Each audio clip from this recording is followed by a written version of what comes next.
soy de profesión ingeniero constructor y casado. Tengo dos hijos ya en edad universitaria. Mi hijo mayor está en su último año de universidad de ingeniería comercial. Mi hija parte este año con su desafío de convertirse en médico veterinario. Y bueno, la construcción ha sido mi rubro durante los últimos 20 años. Se puede decir. Antes de entrar a la construcción tenía otra, otro trabajo del ámbito técnico, pero siempre ligado al tema relacionado. Así que eso soy yo, fundador de Ingimable.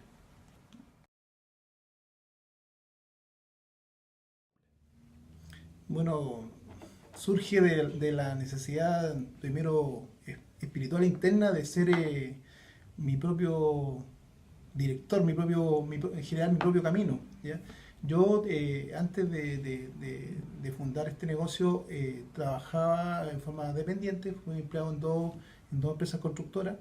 Una empresa, yo diría, pequeña, que me formó en todo lo que son el día a día de una empresa de construcción.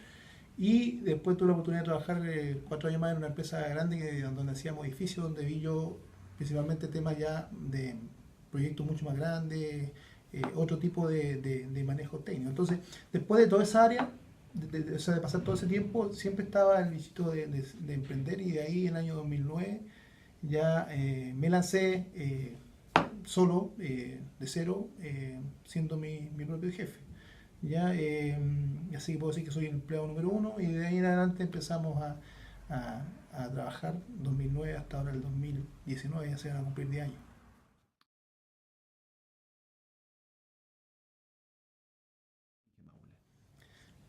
Mira, cuando yo partí trabajando, mi mercado fue convertir la empresa en contratista del Ministerio de Vivienda.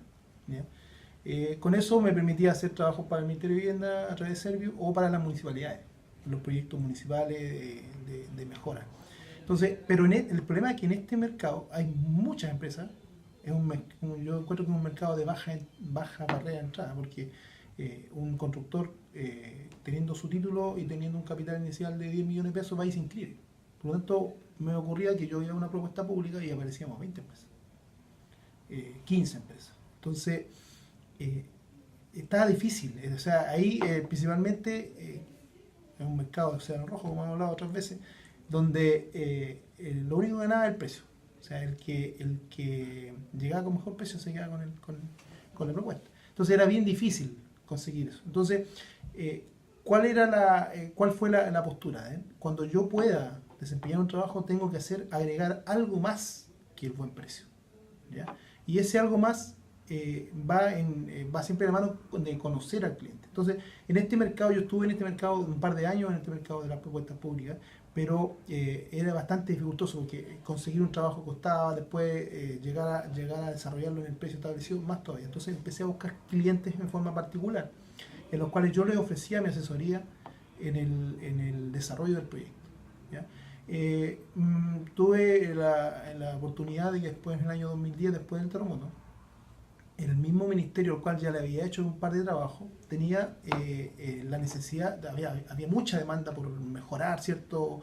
Sobre todo en la zona de Constitución, mejorar viviendas o edificios que quedaron dañados con el terremoto. Pero ellos tenían una cantidad baja de recursos profesionales, el ministerio siempre son limitados.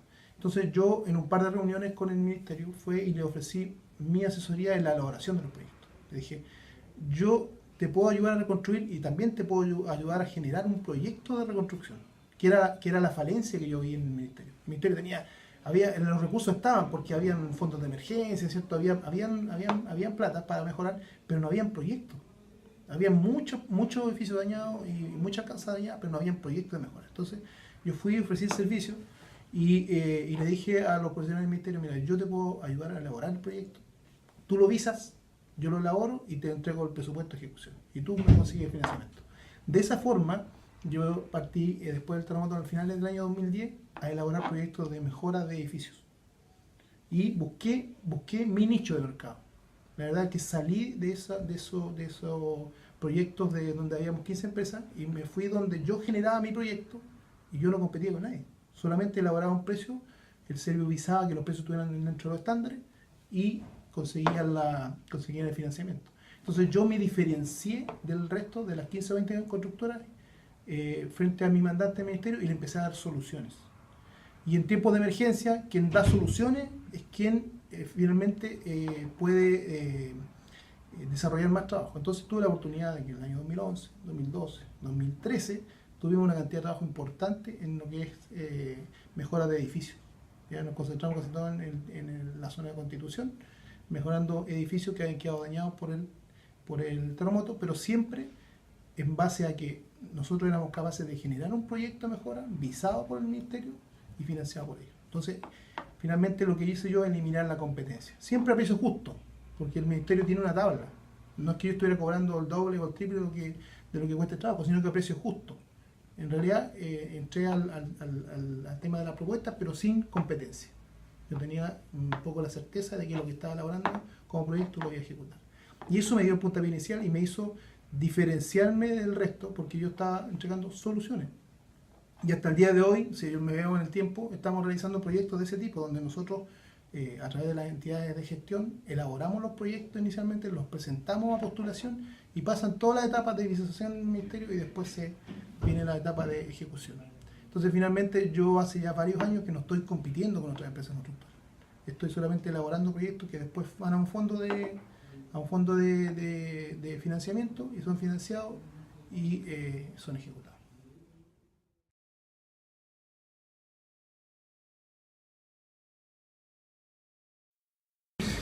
Mira, así ya con la perspectiva del tiempo de los 10 años, las mayores dificultades son de orden de organización, porque yo como, en este caso, ingeniero constructor, mi rubro es la construcción, pero no la administración. ¿Sí?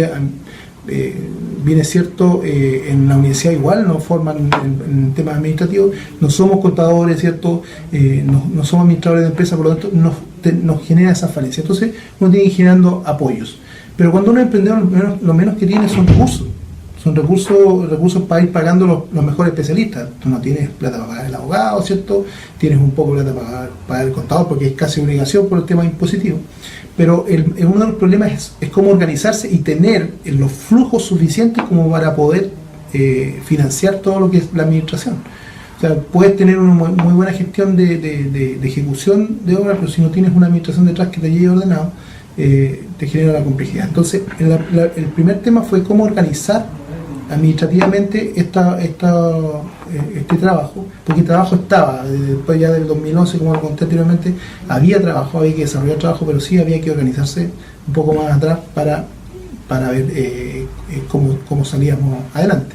Ahora, en segunda perspectiva, el tema profesional, porque yo estoy imponiendo, digamos, o poniendo al servicio del Ministerio mi calidad profesional, y la gente que se acerca a trabajar conmigo tiene que ser a lo menos de la calidad profesional similar. Entonces, encontrar equipo de trabajo, afiatar equipo de trabajo, es un tema que también es bastante complejo.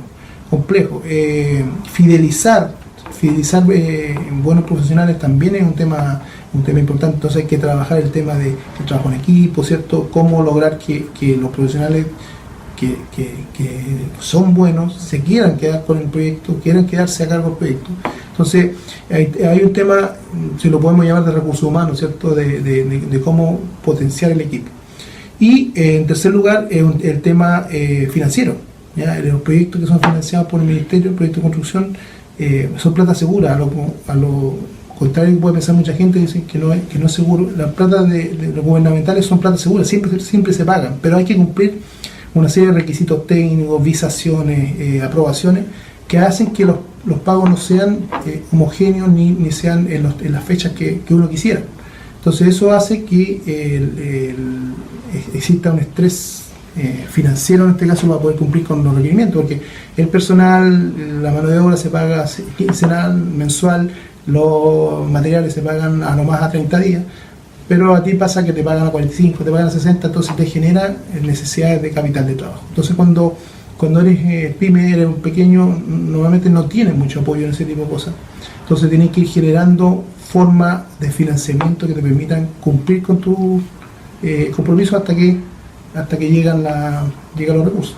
Pero ahí, en resumen, serían las tres áreas: la necesidad administrativa de ir creciendo día a día el negocio, la segunda, la necesidad profesional, y tercero, la necesidad financiera.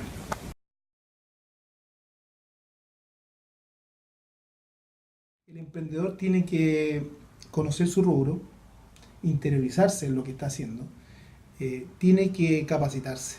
¿Ya? El que está a cargo, el emprendedor, siempre va a ser el que toma la última decisión y siempre tiene que estar muy informado, muy a caballo de todas las situaciones. Por lo tanto, como consejo importante, capacítese, no solamente en tu área específica, capacítate en administración, ¿cierto? En contabilidad, en estrategia, en recursos humanos y también en tu área. Pero como persona a cargo, como líder, tienes que manejar todas las áreas. No puede llegar una persona de un área y no tener respuesta. El emprendedor tiene que tener la respuesta para todo. Entonces, capacítate. Segundo lugar, genera tu estrategia. ¿Cuál es la estrategia de tu negocio? Y una vez que genera la estrategia de tu negocio, ve el camino. ¿Cómo llego al punto que quiero llegar?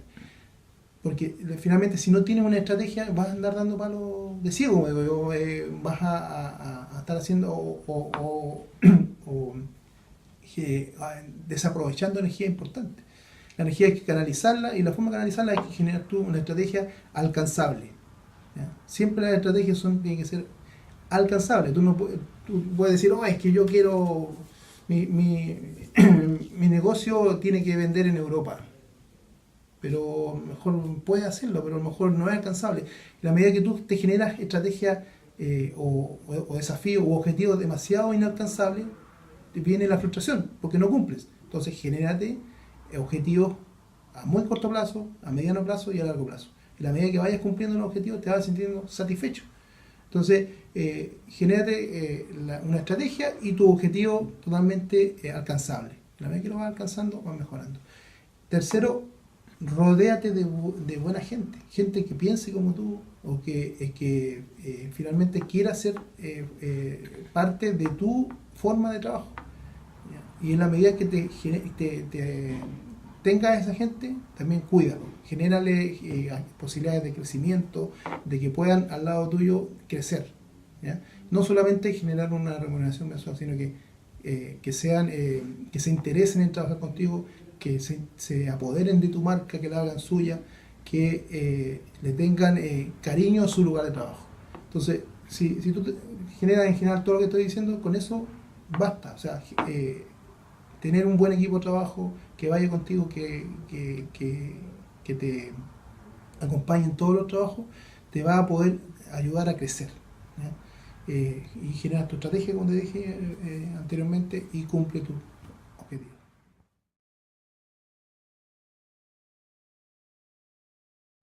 Una palabra. Está difícil. Cuando me tocó estudiar resistencia de materiales, estudiamos una propiedad del acero, que es la resiliencia. Y también la ocupan bastante en otros ámbitos, ¿ya? Pero la resiliencia es una capacidad de mantenerse firme pese a todas las dificultades que puede generar un proceso como el de un emprendedor. Entonces, si tú quieres una palabra para un emprendedor, resiliencia. Resiste, genera tu objetivo y resiste estoico hasta que lo cumplas.